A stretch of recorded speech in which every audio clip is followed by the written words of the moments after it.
welcome back to Foos Entertainment for my last review of the evening. And that will be of 2024's Ghostbusters Frozen Empire. Now, I heard a lot of diversive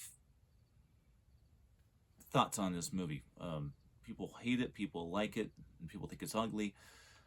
This was a very first time watch for me. And I gotta tell you, I could not take my eyes off the screen at all. I was completely engaged in this movie. I thought it was fun. I thought it was a really fun film. And no, this film is definitely not meant for children. I know it says this, a fun adventure for the whole family. I would disagree. There are some pretty dark themanologies going on in this film that I would not have a small child or a small child watch. All right, well, this one doesn't seem too complicated to read. And I think the reason why the triple feature one is because it's just so small and just didn't put any heart into the plot synopsis on the back of it for either one of the films. And this, I think they did. So let's go ahead and just go old-fashioned wise and read the back of this. In Ghostbusters Frozen Empire, the Spengler family returns to where it all began, the iconic New York City firehouse, to team up with the original Ghostbusters, who developed a top-secret research lab to take lasting ghosts to the next level. Sorry, to take busting ghosts to the next level. But when the discovery of an ancient artifact unleashes an army of ghosts that cast death chill upon the city, Ghostbusters, new and old, must join forces to protect their home and save the world from a second ice age. You know what? That's actually not bad. It's not accurate. But most of these plot synopses that you read on the back of Disney books are not, because they do that for a reason. They don't want to give away the plot of the film. And I think that's a good way of talking about kind of the plot of the film without giving the plot of the film away. There's a little bit more interesting things to it, and I will actually get into that right now. I like the idea of the villain in this one, because the villain in this one actually uses fear as a weapon. So using fear is what allows this villain to kind of freeze you. So you get frozen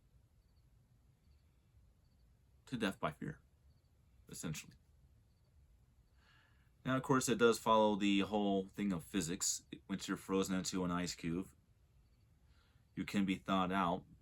Of course, if you can be thawed out in a timely fashion. If you're frozen dead for too long of a period of time, obviously you remain dead. Now, would I say this is the best Ghostbusters film? No. Would I actually put this one above the first Ghostbusters film? Is this where it gets interesting? No, I wouldn't. Now, with that said, do I like this movie? I love this movie. I had a lot of fun with this film. Like I said, I couldn't take my eyes off of it. This was a really, really good Ghostbusters film. But it goes at the bottom of my list because it just doesn't have that spirit that I think that the first three films have. But this is just absolute fun and a blast to watch. It definitely is a good Ghostbusters film. There's no doubt in my mind about that. It's a wonderful Ghostbusters film. I like the use of the characters in the movie. And I just like the fact that, while Ghostbusters 2 in Ghostbusters Afterlife are more serious and more personal in dealing with difficult subjects, matters, and stuff like that, which is why they are basically my two favorite Ghostbusters films out of them. Ghostbusters Frozen Empire, it's like the first film in just being an absolute fun fest of a film to watch. But what I think makes this one just not as good as the original film is the fact that it's just put there to be a fun ride. While Ghostbusters is still the first original landmark film, still kind of had a little bit of a heart to it, to where it wasn't just there for having fun, but actually has something to teach. And I do get that a little bit with Ghostbusters Frozen Empire, but the subject matter is a little interesting. But why it doesn't rank above the original Ghostbusters for me is how it was handled. And this is where the only thing I can rant about in Ghostbusters Frozen Empire is there. And this is probably what some people actually had a problem with that are fans of the last film, in the second film. The whole notion of the conflict, the character conflict in the film, which is with our now 15-year-old main character. He was the main character of the third film. She is being rejected as a Ghostbuster because of her age. And she doesn't take it really all that well, and she starts going ahead and feeling that her family doesn't, believe in her. And she has this little thing to where she wants to, see what it's like to be a ghost. And she does that, and inadvertently she causes our main villain to wreak havoc upon the world. But then, very quickly after that, very quickly after coming to realization of her mistake, she again does what she does in the third film. She saves the day and rises above all of the original Ghostbusters, and then teams up with them and takes on our villain. And it's just too fast. It's just too fast. It's not like Ghostbusters 2 and Afterlife, to where they took their time to do that. Now, does it make it a bad movie? No. All four of these films are wonderful. I just did a ranking a little different on it. So let's go ahead and do the ranking now. Coming in at number 4 is Ghostbusters Frozen Empire. And that's not a bad problem. There's only 4 films, and every one of these films is wonderful. I recommend everybody to watch all 4 of these films in a marathon. It is wonderful.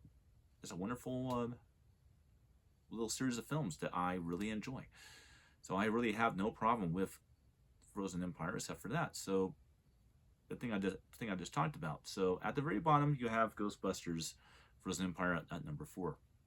At number 3, you have the original 1984 film Ghostbusters.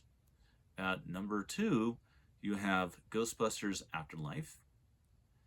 And at number 1, which is still my favorite one of them, you have Ghostbusters 2. So that we also have your ranking right there of the films. In terms of quality, make sure this still only has a 5.1 on it. Yep. The picture quality is very, very good, just like Afterlife. In fact, I would say that the video and audio wise is pretty much exactly the same as Afterlife. Retinas quality, we times of the film and we'll get too boomy and too loud and dramatic. You have to turn the volume down if you're not watching it by yourself and you have other people in the other room, that are doing their own thing. So yeah, a very much reference quality of a film to watch for sure. And well, I give Ghostbusters Frozen Empire 3 stars. Not 3.5 or 4, but 3 stars, which is still very, very, very, very good. So Foos says, definitely check this one out, and I'll see you on the next one.